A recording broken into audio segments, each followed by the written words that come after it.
నమస్తే. కథా శీర్షిక గుండె గుండెకి మధ్య. రచన యామిని సరస్వతి గారు. చదువుతున్నది రాధిక. ఇక కథలోకెడితే, స్టేషన్లో రైలాగ్గానే దిగాడు వెంకట్రామయ్య.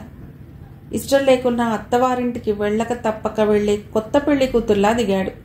ఆయన్ని చూస్తే బీద వేషం వేయటానికి ఎంతో శ్రమపడి మేకప్ చేసిన నటుడిలా కనిపిస్తారు. బాగా మాసిన చొక్కా, అక్కడక్కడా కుట్టిన చిరుగుల పంచ, కుట్టవలసిన అవసరం లేక మడతల్లో దాగిన చిరుగుల పైపంచ, చేతిలో ప్లాస్టిక్ చేతి సంచి, ముక్కుపైకి జారుతున్న కళ్ళద్దాలు ఆయన్ని చూడగానే ఆయన అంతస్తుని చాటుతాయి. ఎవరు దిగినా ఎవరెక్కినా నాకేం సంబంధం, నిమిత్త మాత్రం భవసవ్య సాచిన్ అన్న గీతోపదేశం విన్నదానిలాగా రైలు వెళ్ళిపోయింది. మెల్లిగా బయటికి నడిచాడు వెంకట్రామయ్య. పెదనాన్న హఠాత్తుగా ఆగాడు ఆ పిలుపుకి. పెదనాన్న దగ్గరగా వినిపించి తల తిప్పి చూశాడు. మసక కళ్ళకి వెలుగొచ్చినట్లుగా కనిపించాడు రామం. కానీ వెంకట్రామయ్య గారికి అతను అలా కనిపించడం ఇష్టం లేనట్లుగా ఉంది. మొహం చిట్లించాడు. అయితే రామం అది గమనించలేదు. ఆనందంగా, ఈ రైల్లో దిగావా పెదనాన్న? పెద్దమ్మ అక్కయ్య బాగున్నారా? పెద్దమ్మకి కీళ్ల నొప్పులు ఎలా ఉన్నాయి? అక్కయ్యకి ఇంకా ఫిట్స్ వస్తున్నాయా? బాగున్నాడా? అన్నట్టు నీ నడు నొప్పి ఎలా ఉంది? తమ్ముడు బాగున్నాడా? ఏం చేస్తున్నాడు? వాడికి పిల్లలు ఎంతమంది? కెనడియన్ రైల్ ఇంజన్లా అడిగాడు. వెంటనే సమాధానం ఇవ్వలేదు వెంకట్రామయ్య. మళ్ళీ రామమే అన్నాడు. నేను ఇక్కడ స్టేషన్ మాస్టర్గా ఉంటున్నాను. నాకు 2 పిల్లలు. పెద్దవాడు MBBS మొదటి సంవత్సరం చేస్తున్నాడు. అమ్మాయికి పెళ్ళయింది. అల్లుడు గారు టీసీ పక్క స్టేషన్లో వాళ్ళు ఉండేది. చూసి రావాలంటే కొన్ని నిమిషాల ప్రయాణం అంతే. పద ఇంటికెడదాం. మీ కోడలు మిమ్మల్ని ఎప్పుడు అనుకుంటూ ఉంటుంది. మిమ్మల్ని తీసుకుని రాలేదని దెప్పుతూ ఉంటుంది. ఒక్క క్షణం ఆగి, మళ్ళీ వస్తాలేరా, ఊళ్ళోకి వెళ్ళి రావాలి ముందు అన్నాడు. రామం ముఖం ఆడిపోయింది. ఎక్కడికి పెదనాన్న? కృష్ణ వద్దకి. కృష్ణ ఎక్కడుంటున్నాడా? ఏం చేస్తున్నాడు? ఆత్రంగా అడిగాడు. మున్సిపల్ కమిషనర్గా ఉంటున్నాడు. అరే చూడు విచిత్రం. నేను ఇక్కడ 6 ఏళ్లుగా ఉంటున్నాను. అయినా ఒక్కరోజు ఊళ్ళోకి వెళ్ళలేదు. మా జీవితాలు ఇంతే. వెలవేసినట్లుగా ఊరికి దూరంగా క్వార్టర్స్లో ఉంటాను. ఊళ్ళోకి వెళ్లే అవసరం ఉండదు. పిల్లల చదువులకి మిక్స్డ్ స్కూల్ ఉంది. ఏం కావాలన్నా స్టోర్స్ ఉంటుంది. ఇక గుడ్డలు కావాలంటే పట్నం పెడతాం. పాస్ ఉంది కదా, ఛార్జీల గొడవ లేదు. ఉదయం వెళితే రాత్రికి తిరిగి వచ్చేయచ్చు. అయినా ఏం జీవితాల్లో చూడు. అన్నదమ్ముల పిల్లలం, అన్నదమ్ములం ఒకే ఊళ్ళో ఉండి కూడా ముఖాలు చూసుకోలేదు. అసహనంగా కదిలాడు వెంకట్రామయ్య. నేను వాడి దగ్గరికి అర్జెంటుగా వెళ్ళాలిరా. మళ్ళీ సాయంకాలం రైలుకే వెళ్ళాలి. చాలా అర్జెంట్. అప్పుడే 10 కావస్తోంది. వాడు ఆఫీసు వెళ్ళిపోతే నా పని అంతా వ్యర్థం అవుతుంది అని రామం మాటకి ఆగకుండా కదిలి గేట్ దాటాడు వెంకట్రామయ్య. చివుక్కుమన్న మనసుతో ఆగిపోయాడు రామం. గబగబా ఇంటికెళ్ళి కమలా కమలా అని పిలిచాడు. తలుపు తీసిన వెంటనే, కమలా, మా పెదనాన్న వచ్చారు. ఇన్నేళ్లకి మనం పిలవకుండానే వచ్చారు అన్నాడు. కమల ముఖం ఆనందంతో వెలిగింది. ఏరి అంది ఆత్రంగా.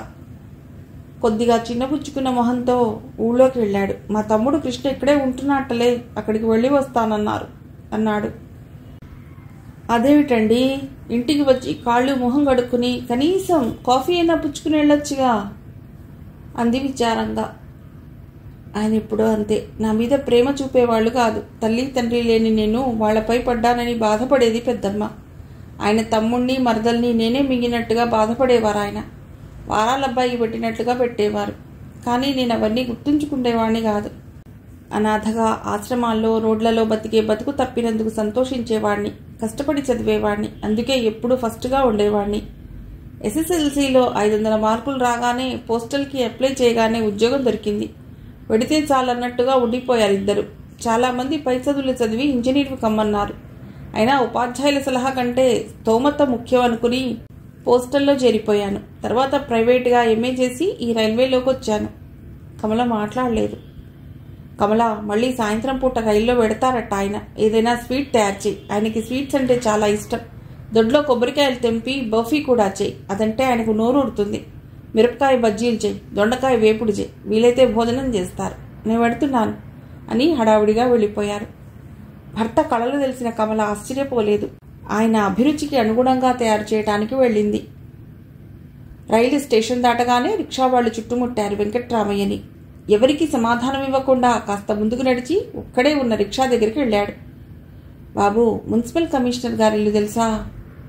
ఓ, రిక్షా కడతావా? ఎక్కి కూర్చుని పద బాబు అన్నారు ఆయన. కానీ అతడు ఎక్కకుండా రూపాయి అవుతుంది అన్నాడు. అంత దూరమా? అవును. సరే పద. రిక్షా కదిలింది. 10 గజాలు సాగగానే నీకు ఆ ఇల్లు తెలుసా అని మళ్ళీ అడిగారు. ఇల్లేమిటండి? బంగళా. అది బంగళా మున్సిపాలిటీ వాళ్ళు కమిషనర్ గారి కోసం కట్టించారు. చైర్మన్ గారి తప్పులు కాయటానికి, కమిషనర్ని బుట్టలో వేయటానికి కట్టించారది. ఇక్కడ ఇంతగా ఎండ మండిపోతోందా? ఆయన హిమాలయాల్లో ఉన్నంత చల్లగా ఉంటారు గదిలో. ఎందుకో తెలుసా? ఎయిర్ కూలర్స్ ఉన్నాయి గదికి. వెంకట్రామయ్య గారు మాట్లాడలేదు. కానీ ఆయన మనస్సు మాత్రం తృప్తిగా నిట్టూర్చింది. అయితే ఆ క్షణాన తన ఇంటి దీనావస్థ గుర్తుకొచ్చి మనస్సు మూలిగింది. మరో 5 నిమిషాలు గడిచాయి. రోడ్లు దాటి పెడుతున్నారు. షాపులు, థియేటర్లు, పెద్ద పెద్ద మేడలు వెనకబడిపోతున్నాయి. ఇంకా ఎంత దూరం బాబు? ఇల్లు బాగా తెలుసా? ఆ ప్రశ్నకి సడన్గా బ్రేక్ వేసి, బాబుగారు, మున్సిపల్ కమిషనర్ ఇల్లు, ఆసుపత్రి, municipal office, collector office, taluka office, cinema హాళ్లు, police station, court, register office, bus stand, station, ఇవి రిక్షా వాళ్ళు నిద్రపోతూ కూడా వెళ్ళగలిగిన చోట్లు. మీకేం భయం లేదు అని మళ్ళీ రిక్షా తొక్కడం ప్రారంభించాడు. స్వచ్ఛంగా మాట్లాడుతున్న అతడి భాష చూసి, చదువుకున్నావా అని అడిగాడు వెంకట్రామయ్య. 10th పాస్ అయ్యా, ఫస్ట్ క్లాస్లో. అయినా పైకి చదివించే స్తోమత లేదు మా నాన్నకి. ఉద్యోగం దొరకలేదు నాకు. స్టేట్ బ్యాంక్లో సెల్ఫ్ ఎంప్లాయ్మెంట్ కింద ఈ రిక్షా తీసుకున్నా. రోజు 10 బ్యాంక్కి కట్టినా హీనంగా 10 మిగులుతాయి. మా నాన్నకి వచ్చే పెన్షన్, ఈ డబ్బు కలిపి నాకు, మా అమ్మకు, చెల్లికి, నాన్నకి చాలు. నేను రాత్రి కాలేజీలో ఇంటర్ చదువుతున్నా. మా చెల్లి పెళ్లి ఖాయం అయింది. కట్నం 2000. పెళ్లి ఖర్చు వాళ్లదే.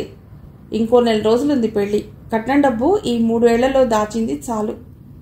కానీ ఎంత లేదన్నా మరో 200-300 ఖర్చు అవుతుంది. అది ఈ నెలలో సంపాదించాలి అని రిక్షా ఆపి, అదిగో అదే బంగళా అన్నాడు. రూపాయి చేతిలో పెట్టేసి, నీ పెళ్లి, నీ చెల్లి పెళ్లి సుఖంగా జరగని అని వెళ్ళాడు ముందుకి. చుట్టూ ప్రహరీ గోడతో చాలా అందంగా ఉంది బంగళా. ముందు గుర్ఖా ఉండి ఉంటే అది ఏ సినిమా నటుడి ఇల్లు అన్నట్టుగా ఉంది. గేటు వద్ద గుర్ఖా లేకున్నా వరండాలో మాత్రం జవాన్ ఉన్నాడు. ఇంకా టైం అయినట్టు లేదు, ఇంట్లోనే ఉన్నట్టుంది అనుకున్నాడు వెంకట్రామయ్య. అంతలో పిల్లవాడిని తీసుకుని వచ్చింది ఓ స్త్రీ బయటికి. కుందనపు బొమ్మలా ఉంది ఆమె. అంతవరకు కోడలు ముఖం చూడకపోయినా ఆమె తన కోడలే అయి ఉంటుందనుకున్నారాయన. ఆ బాబు కూడా డాల్లా ఉన్నాడు. తెల్లని ఒళ్ళు, నల్లని కళ్ళు, గీసినట్టున్న ముక్కు, ఉంగరాల వెంట్రుకలు. అచ్చం చిన్నప్పుడు కృష్ణలాగే ఉన్నాడు. కానైతే కృష్ణ కొద్దిగా నలుపు. మనవడికి కోడలి రంగు వచ్చిందనుకున్నాడు. సీతయ్య, బాబుని కాన్వెంట్లో వదిలేసిరా. వీడమీటినట్లుగా ఉంది ఆ స్వరం. Tata mummy. వెంకట్రామయ్య జన్మ ధన్యమైపోయిందనుకున్నాడు ఆకాస్తకే. అంతలో కార్ దూసుకునొచ్చింది అక్కడికి, గ్యారేజ్ నుంచి. డ్రైవింగ్ సీట్లో ఉన్న కృష్ణని గుర్తుపట్టారాయన. కృష్ణ కూడా రంగు తేలాడు. డోర్ తీసి, నేను వదిలేస్తాలే అన్నాడు కృష్ణ. ఆఫీస్కి వెడుతున్నాడు అనుకుని గబగబా నడిచాడు. ఏయ్ తప్పుకో. ఎవరు నువ్వు? అయ్యగారిని ఆఫీసులో కలుసుకో. ఇంటి వద్దకి ఎవరు రాకూడదని తెలీదు. జవాన్ మాటలతో బిక్కచచ్చిపోయాడాయన. ఆ మాటలకి అటు చూసిన కృష్ణ వెంటనే తండ్రిని గుర్తించాడు. అతడి భార్య మాత్రం నిర్వికారంగా కొడుకుని కారులో కూర్చోబెడుతూ ఉంది. గబగబా కారు వద్దకి నడిచి, కృష్ణ అన్నారాయన. ఏం ఇలా వచ్చారు? సూటిగా ప్రశ్నించాడు. షాకు తిన్నట్టయి కృష్ణ అన్నాడు బాధగా. ఇప్పుడు అవసరమయ్యానా నేను? ఇన్నేళ్ళు మీకు గిట్టని వాడినేగా. కులాంతర వివాహం చేసుకున్నానని వెలివేశారే, ఇప్పుడే అవసరం వచ్చింది. చెల్లాయి పెళ్లికా, అమ్మ జబ్బుకా? డబ్బు కావాలి కదూ. నేను, నా భార్య, నా బిడ్డలు మీకు అక్కర్లేదు. మేము అంటరాని వాళ్ళమయ్యాం మీకు. కానీ డబ్బు మాత్రం అలా కాదు కదూ. ఒక్కో మాట బాణలా దూసుకొచ్చింది. క్షతగాత్రుల్లా అయ్యారాయన. మావయ్య గారు అప్రయత్నంగా పిలిచింది ఆమె. వందన కఠినంగా పిలిచాడు కృష్ణ. ఎవరు మావగారు, ఎవరు కోడలు? Don't talk rubbish. మనకి వాళ్ళకి చుట్టలి కాలేవు. మనం వాళ్ళు వేరువేరు. అవసరాలకి దగ్గరికి వస్తే బంధుత్వాలు కలియవు. గుర్తుంచుకో. మీరు వెళ్ళినండి, నేను ఆఫీస్కి వెళ్ళాలి. కారు స్టార్ట్ చేయబోయాడు. అభిమానం పూర్తిగా చచ్చిన వెంకట్రామయ్య, బాబూ అన్నాడు మళ్ళీ. నేను మాటల మనిషిని కాదు. నాకు ఒక్కటే మాట, ఒక్కటే ధర్మం, ఒక్కతే భార్య. రివ్వున కారు దూసిపోయింది. వెంకట్రామయ్య ముఖంపై దుమ్ము కొట్టే వెళ్ళింది. పైపంచతో ముఖం తుడుచుకుని వెనుదిరిగాడు. అంతరాంతరాల్లో ఇక్కడ జరిగేది చీత్కారమేనని అనుకుంటూ ఉన్న మరీ ఇంత ఘోరంగా జరుగుతుందని అనుకోని వెంకట్రామయ్య మనస్సు బాగా గాయపడింది. అందుకే వద్దన పిలుస్తున్నా వినిపించుకోకుండా ముందుకు కదిలాడు. ఒకనాడు తాము నిర్దాక్షిణ్యంగా తిరస్కరించిన కొడుకు వద్దకి రావటమే దౌర్భాగ్యం. ఇక్కడ చెప్పుచ్చు కొట్టినట్లుగా జరిగిన సత్కారమే చాలు, ఇంకా ఆమె పరామర్శలా? కొన్ని నిమిషాల క్రితం మనవణ్ణి అందుకుని ముద్దాడాలని వచ్చిన ఊహకి కూడా కించపడ్డాడు. బరువుగా కాళ్ళిడ్చుకుంటూ స్టేషన్ వైపు కదిలాడు. సాయంకాలం రైల్లో కూర్చున్నాడు వెంకట్రామయ్య. భద్రం పెదరాన్న, జాగ్రత్త మావయ్య అంటున్న రామం కమలల మాటలు దూరం అయ్యాయి రైలు వేగం పుంజుకోవటంతో. రైలు వేగం పుంజుకుని ప్లాట్ఫామ్ దాటి వెళ్ళిపోయింది. వాళ్ళిద్దరూ చేతులు ఊపుతూనే ఉన్నారు, బాగా కనుమరుగయ్యేదాకా. జేబులోంచి రామం ఇచ్చిన చెక్ తీసి చూసుకున్నాడు. 10,000. ఒక్క క్షణంలో వెనక ముందు ఆలోచించకుండా చెక్ రాసిచ్చాడు. ఆ డబ్బుతో సత్యవతి పెళ్లి నిర్విఘ్నంగా జరిగిపోతుంది. మళ్ళీ చెక్ తీసి జోబులో పెట్టుకున్నాడు. సంచి తెరిచాడు. లడ్డూండలు. తనకి లడ్డూపై ఎక్కువగా కనిపించేటట్టు జీడిపప్పు, ద్రాక్ష ఉంటే చాలా ఇష్టం. కొబ్బరి బర్ఫీ, అది బళ్ళ కొద్దీ తినాలన్నంత తాపత్రయం తనకి. 1 కేజీ దాకా ఉంటాయి 2. మిరపకాయ బజ్జీలు, పొట్లం బాగా పెద్దదిగా ఉంది. కొత్త పంచజత, జరీ కండువ, పొందూరు చొక్కా గుడ్డ. తానెప్పుడూ ఖద్దరుధారి. గాంధీగారికి ఇచ్చిన మాట ఆ జన్మాంతం నిలుపుకుంటున్నాడు. అవన్నీ చూసిన ఆయన మనస్సు పాడైపోయింది. గతం, ప్రస్తుతం గిరగిరా తిరిగాయి. మెల్లిగా జేబులోంచి చెక్కు తీసి 2గా చించాడు. తర్వాత సాధ్యమైనంత ముక్కలు ముక్కలుగా చించి విసిరేశాడు. 10,000 గాల్లో కలిసిపోయాయి. ఆ తర్వాత స్వీట్లు, బజ్జీలు గాల్లోకి. ఆ తర్వాత పంచలు, చొక్కాగుడ్డ, ఉత్తరీయం బయటికి గిరాటేశాడు. పిచ్చివాడిని చూసినట్టుగా చూస్తున్న తోటి ప్రయాణికుల వైపు చూడలేక కళ్ళు మూసుకుని అటు తిరిగాడు. అవిరిళ ధారగా కురుస్తున్న కన్నీళ్లు ఆయన మాసిన చొక్కాని తడుపుతున్నాయి. అవమానమే కాదు, ఆదరం కూడా బరువే. ఆ బరువు దించుకున్న ఆయన మనస్సు మెల్లిమెల్లిగా తేలిక పడుతోంది. కథ సమాప్తం.